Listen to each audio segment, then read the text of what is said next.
What's going on, guys? Welcome back to the channel. Today we'll be working on this 2016 Honda Sonata. As you guys can see, it got hit pretty hard on the passenger side, and we're gonna be needing a new hood, new bumper, a new fender, and also the coolant reservoir is gone as well, and also the radiator, and like literally everything for the radiator. That's the radiator support, the radiator itself. I'm guessing the condenser as well, and underneath the hood,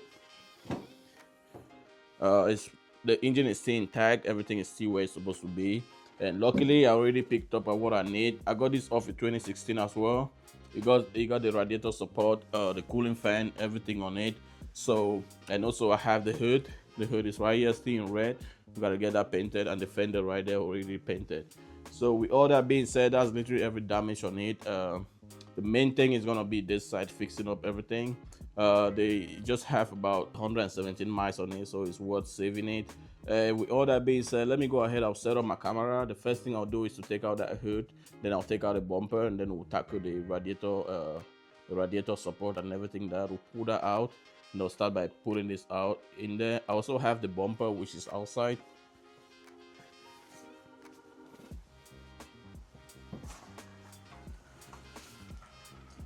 Yeah, it's the bumper, so I just have to put it up together.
All right, so big process. We got all the damage parts out, and I got the coolant reservoir and the bumper, the radiator, the hood, the fender, everything is out. So what we're doing now is to get the new parts installed. I already have the coolant reservoir right here, and the sorry the and I already have the washer reservoir and the coolant reservoir right there. So I'm gonna install those. And then I'll move by installing that radiator pack, get everything installed, and put the fender up, put the bumper, and then the hood, and that should be everything.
All right, guys. So we finally done with the Sonata now. You guys can see everything is looking good. We got the hood painted, and new bumper, new fender on this side as well, and new headlight. The only thing that we're missing is gonna be the piece that goes. There's a chrome piece on that part. I'm gonna buy that and get that installed, and that should be everything. And with all that being said, thank you all for watching the channel, and I'll see you guys in the next one.